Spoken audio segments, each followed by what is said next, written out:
चलिए आगे बढ़ेंगे और वजन से सेब बेचने के मामले में असमंजस की स्थिति अभी भी बरकरार है। सेब आढ़तियों ने सीएम सुक्खू के आश्वासन पर अपनी हड़ताल वापस तो ले ली, लेकिन फल मंडी भट्टाकुफर में जहां केवल पेटी के हिसाब से सेब बिका, वहीं करसोग के सेब बागवान बोले कि वजन के हिसाब से लेने के नाम पर केवल औपचारिकता हुई है।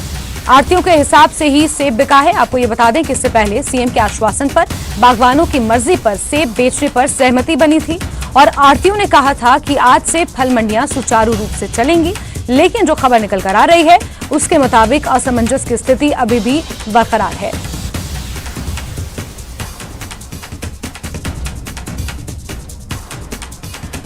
वहीं मंडियों में सेब बिक्री शुरू होने के साथ सोलन में सेब की पेटी 5500 तक बिकने की खबर है। इसका एक वीडियो ट्विटर पर भी वायरल हो रहा है।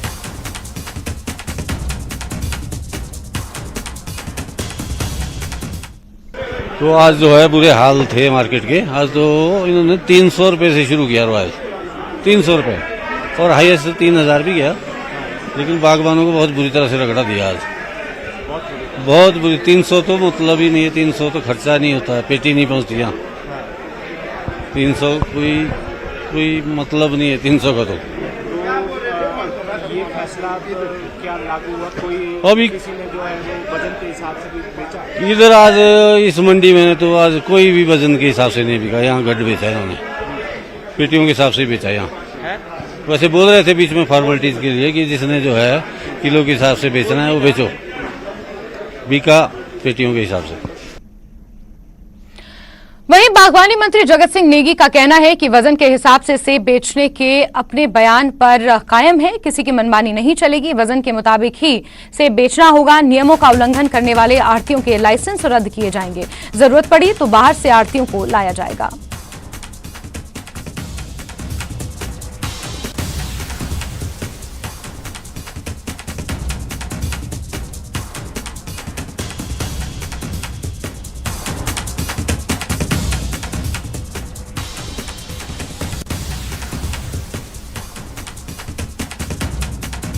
तो वजन के हिसाब से सेब बेचने को लेकर असमंजस की स्थिति लगातार बनी हुई है।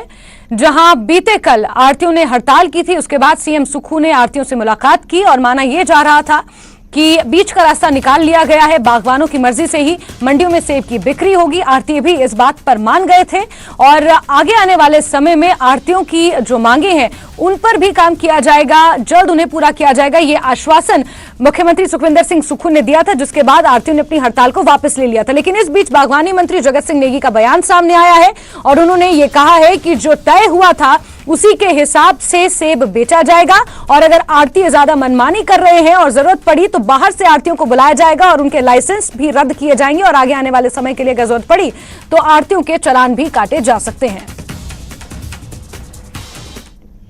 मैं तो अभी जो है पिछले कल आढ़तियों के साथ भी बैठक की है। उनका ये कहना था कि जो है इस बार जो है छूट दिया जाए, अगले बार जो है फिर बाय वेट हो जाएगा। तो मेरा तर्क यह है कि जब हम इस बार 20 दिन से आप सेब बेच रहे हो, 20 दिन तक आपको कोई तकलीफ नहीं थी, एकदम से ये क्या बात आ गई है? तो ये भी हो सकता है कि कहीं राजनीति पे उतरे हो। मेरे नॉलेज में कहीं नहीं है कि मुख्यमंत्री जी ने कोई ऐसी बात की हो। हमारा तो जो स्टैंड यही है कि जो सेब है, जो हमारा नोटिफिकेशन हुआ है जिसमें बाय वेट फलों को जो है बेचने की बात की है, उसी को हम लागू करेंगे और देश का कानून भी ये कहता है। और हमारे सहयोगी रणबीर इसी खबर पर ज्यादा जानकारियों के साथ सीधे जुड़ गए हैं। रणबीर, एक तरफ आढ़तियों की नाराजगी दूर करने का आश्वासन देते हैं मुख्यमंत्री, वहीं दूसरी तरफ बागवानी मंत्री कहते हैं कि अगर आढ़ती नहीं माने और अपनी मनमानी की तो लाइसेंस भी रद्द कर दिए जाएंगे। मुख्यमंत्री और उनके कैबिनेट मंत्री के इन बयानों में बहुत ज्यादा विरोधाभास लग रहा है। क्या मौजूदा स्थिति है और किस तरीके से इन बयानों को देखा जाए? रणबीर।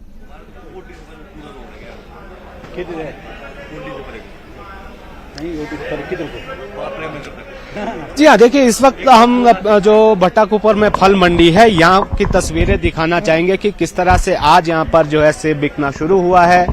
देखिए जो कागजी जो फैसले होते हैं वो व्यावहारिकता किस तरह, व्यावहारिक रूप में किस तरह से निकल कर आते, उसमें जमीन आसमान का अंतर रहता है और वो अंतर आज भी देखा गया। मुख्यमंत्री की तरफ से ये जानकारी दी गई कि आढ़तियों की जो परेशानी थी उनको जो है दूर किया जाएगा, लेकिन मर्जी जो होगी बागवानों की होगी। बागवान जो है चाहेगा तो उस हिसाब से, अगर वो वजन के हिसाब से बेचना चाहे तो वजन के हिसाब से बिकेगा, और अगर वो पेटी के हिसाब से बेचना चाहे तो उस हिसाब से बिकेगा। अगर पूरे इस घटनाक्रम का लबोलुबाब देखें तो अब तो इस हिसाब से हम देख सकते हैं कि आज तो यहाँ पर वजन के हिसाब से सेब बिका नहीं है, तो कुल मिलाकर जो आढ़ती चाह रहे थे वो यहाँ पर अभी होता हुआ नजर आ रहा है। मुख्यमंत्री की बात थोड़ी अलग है, बागवानी मंत्री की बात कुछ अलग है, लेकिन बागवान क्या चाहते हैं, उन्हें क्या महसूस हो रहा है, उनसे जरा बातचीत करते हैं। और ये भी आपको बता दें कि देखिए, जो अच्छा सेब है उसके रेट अच्छे मिल रहे हैं, जो खराब है जिसमें दिक्कत है उसके रेट कम मिल रहे हैं। तो आज हालत इस मंडी की ये है कि यहाँ पर 300 रुपए से भी सेब बिका है, 300 रुपए प्रति पेटी से लेकर 3000 प्रति पेटी तक। बातचीत करते हैं। सर, पहले तो आपका नाम जानना चाहेंगे और जरा बताएं मौजूदा व्यवस्था के बारे में। जी, मैं डॉक्टर गोपाल कृष्ण भारद्वाज हूँ और मैं हुड्डी से ताल्लुक़ रखता हूँ, केहड़ी गांव मेरा। जैसा कि आप जानना चाह रहे हैं कि सेब का जो वर्तमान दशा और दिशा है और विशेषकर दुर्दशा जो हो रही है, तो मैं तो महज इतना ही कहूंगा कि वो एक हमने कभी कहावत सुनी थी कि कुछ तो घराट ढीले कुछ दाने गिले।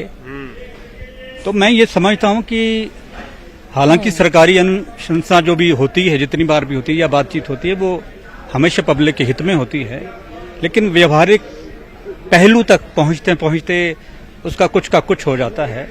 तो बागबान तो कोशिश यही करें कि किलो के हिसाब से बिके वो, लेकिन जैसे आप 2-3-4 दिनों से देखें, मौसम की एक रफ्तार देख रहे हैं, फिर 2-3 दिनों की आड़त इनकी स्ट्राइक हो गई, इतने परेशान हो गए। तो अब ये चीज थोड़ी दीगर लग रही है लोगों को कि किलो के हिसाब से बेचें या गट से। उनको लगता कि माल बेच दो जो भी बिकता है। अब जैसे आज की मार्केट आप देखेंगे तो 300 से भी शुरू हुआ और 3000 तक भी पहुंचा है, लेकिन यह है कि चलो जो बढ़िया माल है उसका तो करीब करीब दाम ठीक ही मिल रहा है। पर ये भी है ना कि बागवान को तो परेशान कर दिया है, उसे आढ़ती से क्या करना है, सरकार से क्या करना है। वो जब अपना सेब लेकर यहाँ मंडी में आता है, वो चाहता है कि बिके, वो माप तोल थोड़ी करेगा कि नहीं वजन से करो, फिर आढ़ती कुछ कहेगा, जगह नहीं है कुछ। मैं आपको यही बात बोल रहा हूँ कि ये जो व्यवहारिक तकनीकी व्यवहारिकता है, ये त्वरित लेवल पे पॉसिबल नहीं होती। अब क्योंकि एक तो हम लोग मेंटली तैयार नहीं होते, जब सीजन शुरू होता है तब ये सारी कवायदें शुरू होती हैं, तो आप इतनी जल्दी क्या कर पाओगे। तो क्या कहना चाहेंगे सरकार को, क्या होना चाहिए? मैं तो सिर्फ ये सरकार से भी यही गुजारिश करता हूं कि वो अपने लेवल पे इतना प्रयास तो करते रहें कि कम से कम एक आम बागबान जो है, अगर उसको बहुत सुख नहीं आप दे सकते तो कम से कम उसके दुख का हरण की कोशिश करें, कम से कम। जी जी जी, शुक्रिया हमसे बात करने के लिए। थोड़ा सा आगे जी, चलेंगे, तस्वीरें यहाँ पर दिखाना चाहेंगे कि किस तरह से यहाँ पर आज सेब बिक रहा है। और यहाँ पर देखिए सेब यहाँ पर किस तरह से बिक रहा है और बोलियां यहाँ पर किस तरह से लग रही हैं। भाई साहब, क्या नाम है? हाँ जी, क्या नाम है? कुलवीर लेट का। तो जरा कुलवीर जी बताइए, ये तो मुझे लग रहा है कि रेड गोल्डन है। नहीं, रॉयल है, रेड डिलक्स। रॉयल भी है, गाला भी है। सबसे अच्छा रेट किसका है?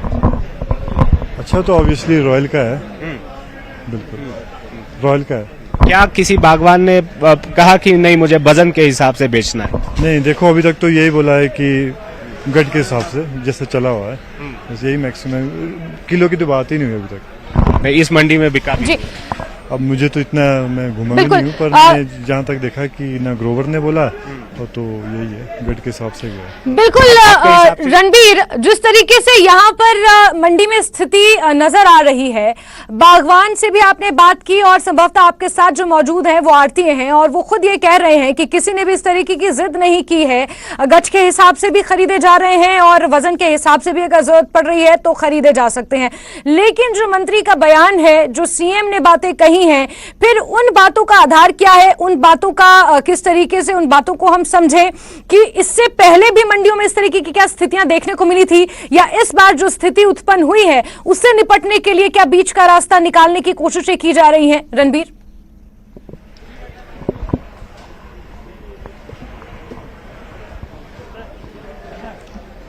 देखिए, फौरी तौर पर तो बीच का रास्ता यहाँ पर आज जिस तरह से पिछले कल शाम को मुख्यमंत्री से आढ़ती एसोसिएशन के लोगों की बात हुई थी, उस हिसाब से तो बीच का रास्ता निकला है। लेकिन जो अगर हम बागवानी मंत्री के बयान को देखें जैस्मिन, उसमें तो यही है कि बागवानी मंत्री अपने फैसले पर जो उन्होंने डे 1 से कहा उस पर वो टिके हुए हैं। वो अभी भी ये कह रहे हैं कि चलेगी बागवानों की मर्जी।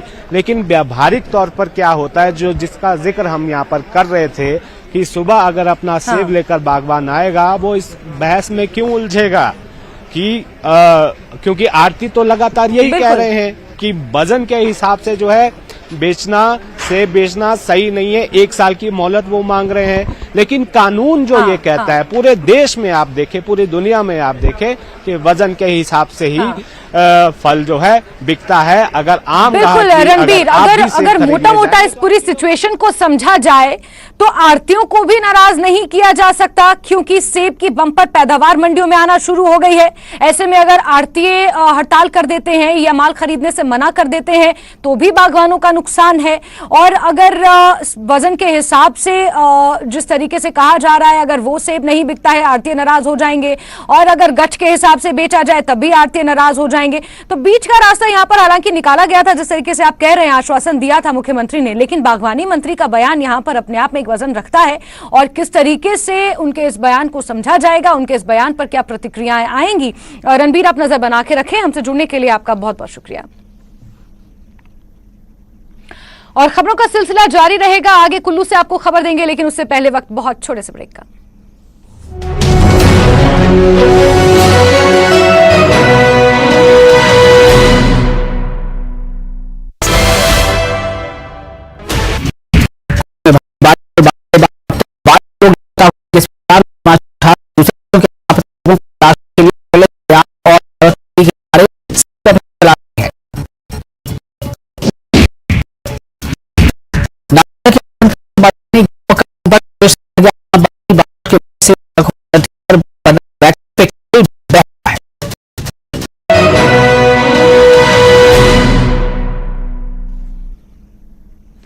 कुल्लू में मौजूदा केंद्रीय अंतर मंत्रालय की 4 सदस्यीय टीम ने सैंज घाटी में बाढ़ प्रभावित क्षेत्रों का जायजा लिया और बाढ़ से जल शक्ति विभाग, लोक निर्माण विभाग और बिजली विभाग की सैकड़ों की परियोजनाओं में हुए नुकसान का आकलन किया। ये टीम आज दोपहर बाद शिमला के लिए रवाना होगी।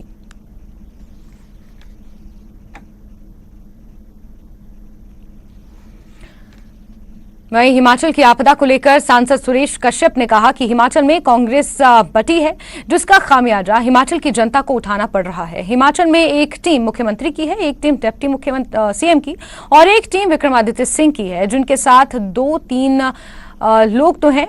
प्रधानमंत्री, गृह मंत्री जेपी नड्डा और अनुराग ठाकुर खुद स्थितियों को देख रहे हैं। केंद्र की टीम पहुंची है और नुकसान की रिपोर्ट पर हर संभव मदद की जाएगी, लेकिन कांग्रेस को ऐसे में कोई बयानबाजी नहीं करनी चाहिए। लोकसभा सांसद सुरेश कश्यप हमारे साथ बातचीत करने के लिए मौजूद है। सर, जिस तरीके से हिमाचल में भारी वृष्टि के कारण जो त्रासदी आई है, उसको लेकर विपक्ष को, सत्ता पक्ष को, मैं दोनों को देख रहा हूं कि उनकी तरफ से बयानबाजी आ रही है कि हम साथ हैं, लोगों के साथ कंधा से कंधा मिलकर काम कर रहे हैं।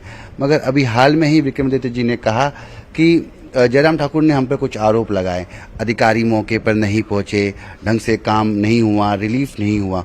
उनका ये कहना था कि इस मौके पर इस तरीके के आरोप नहीं लगाने चाहिए। इसे आप कैसे देखते हैं? हिमाचल त्रासदी से जूझ रहा है अभी। देखिए, भारी तबाही हिमाचल प्रदेश में हुई है और मैं समझता हूँ सभी लोगों को इस काम में लगना चाहिए। सरकार की जिम्मेदारी ज्यादा बनती है, लेकिन मैं इतना अवश्य कहना चाहूंगा कि जो विपक्ष है या हमारी पार्टी है, पहले दिन से ही फील्ड में उतरी है और हमारे, चाहे वो केंद्रीय नेता हैं, चाहे हमारे प्रदेश के नेता हैं, निरंतर लोगों से मिल रहे हैं और हर संभव लोगों को सहायता करने का प्रयास कर रहे हैं। हमारा राष्ट्रीय अध्यक्ष जगत प्रकाश नड्डा जी, जो स्वयं हिमाचल प्रदेश का उन्होंने दौरा किया, माननीय अनुराग ठाकुर जो केंद्रीय मंत्री हैं, उन्होंने भी प्रदेश का दौरा किया। जयराम ठाकुर नेता प्रतिपक्ष हैं, हमारे सांसद, हमारे विधायक, हमारे पूर्व मंत्री, पूर्व विधायक, सभी लोग फील्ड में उतरे हुए हैं। लेकिन अगर हम देखें तो सरकार की अगर हम बात करें तो सरकार में कहीं ना कहीं अगर देखें तो कई ग्रुप, अलग अलग ग्रुप में बटी हुई सरकार आज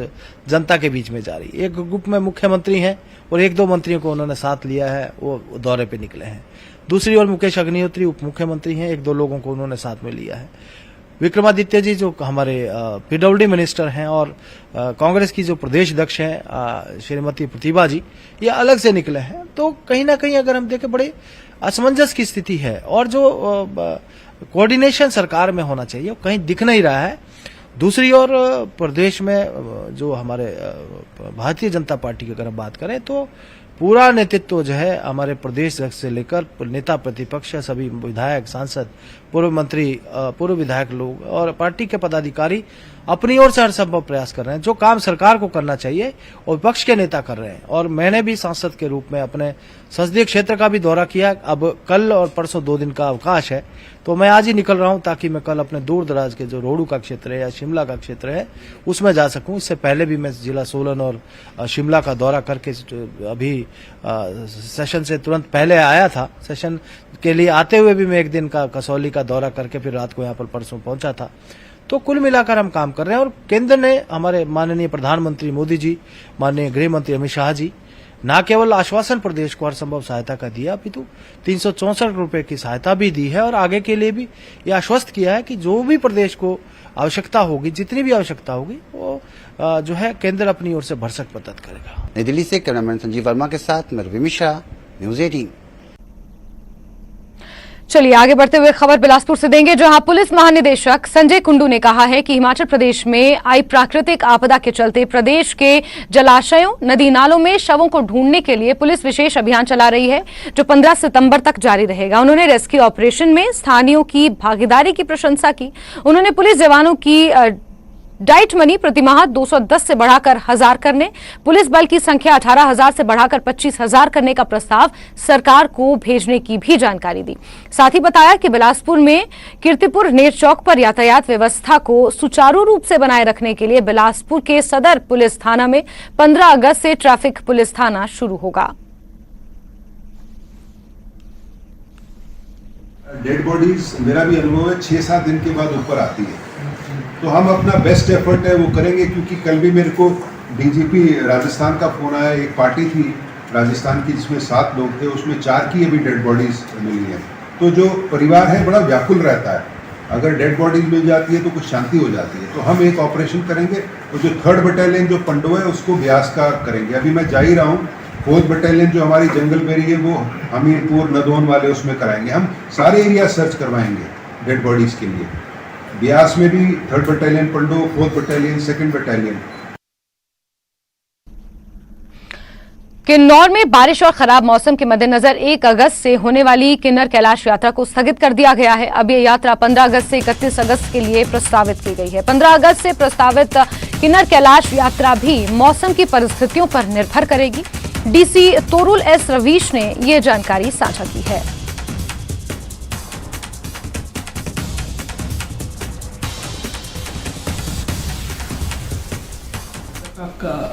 है तो अभी का मौसम देखते हुए उसको फर्दर पोस्टपोन किया जाएगा और फिजिबिलिटी देख के ही किन्नर कैलाश यात्रा खोली जाएगी।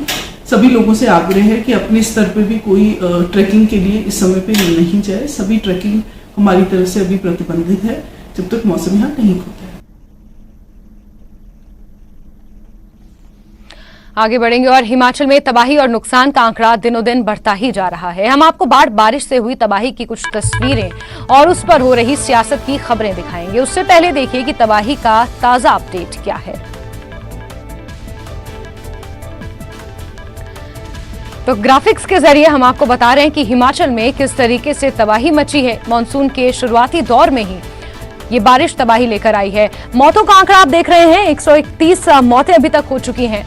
अगर जख्मी लोगों की बात करें, इस बारिश की वजह से 165 लोग जख्मी हुए हैं। नदी नाले उफान पर हैं, जिस वजह से सड़कों को भी नुकसान हुआ है। सड़कें बंद हैं, 628 सड़कें हिमाचल प्रदेश में बंद है। कुछ ऐसे भी इलाके हैं जिनका संपर्क मुख्यालय से टूट चुका है और कुल सड़कें 628 हैं जो बंद पड़ी हैं। वहीं वाटर प्लांट्स की अगर बात करें तो पेयजल की सुविधा भी इससे प्रभावित हुई है। लोगों को पेयजल के लिए भी दो चार होना पड़ रहा है। 224 पेयजल की जो परियोजनाएं हैं वो प्रभावित हुई हैं। ट्रांसफार्मर 700 ट्रांसफार्मर्स हैं जो ठप पड़े हैं और विद्युत सप्लाई भी बाधित हुई है। बहुत से ऐसे गांव हैं जो अभी तक अंधेरे के साए में जीने को मजबूर हैं। और अगर कुल नुकसान की बात की जाए तो 4000 करोड़ से ज्यादा का नुकसान हिमाचल प्रदेश को हुआ है, जिसमें 1000 करोड़ का नुकसान सिर्फ कुल्लू घाटी में ही आंका गया है और कुल नुकसान अभी तक 4984 करोड़ का आंका गया है। अंतर मंत्रालय टीम लगातार बाढ़ से हुए नुकसान का जायजा ले रही है और ये आंकड़ा माना जा रहा है कि आगे आने वाले समय के लिए बढ़ भी सकता है, लेकिन अभी तक जो नुकसान का आंकलन किया गया है वो 4000 से ज्यादा है। वहीं मनाली से खबर है, जहां जगत सुख और करंजा नाले में देर रात आई बाढ़ से मलबा सड़क और घरों में घुस गया। इस मलबे की वजह से मनाली कुल्लू लेफ्ट बैंक मार्ग बाधित हुआ है और वाहनों की लंबी लंबी कतारें वहां लगी हुई है। इस फ्लैश फ्लड से सेब के बगीचों को भी खासा नुकसान पहुंचा है। तस्वीरें भी जगत सुख और करंजा नाले से सामने आई हैं। यहां पर दुकानों को भी नुकसान हुआ है, सेब के बगीचों को नुकसान हुआ है और मनाली का जो लेफ्ट बैंक का इलाका है वहां पर ट्रैफिक इस वक्त बाधित है। गाड़ियों की लंबी लंबी कतारें वहां पर नजर आ रही हैं। वहीं मणिकरण गुरुद्वारा सिंह साहिब के समीप भारी बारिश से 10 से 12 दुकानों में मलबा और पानी घुसने से नुकसान हुआ है। वहां की भी तस्वीरें आप आपको दिखा रहे हैं। मणिकरण घाटी की ये तस्वीरें हैं जहां मशहूर मणिकरण साहिब गुरुद्वारा स्थित है। वहां पर 10 से 12 दुकानों को नुकसान पहुंचा है। भारी भरकम मलबा यहां पर आया और इससे पहले भी मणिकरण घाटी में खासा नुकसान बारिश की वजह से देखा जा चुका है, जहां पर पार्वती नदी के प्रचंड रूप से कई घरों को, खेतों को, सड़कों को नुकसान हुआ है।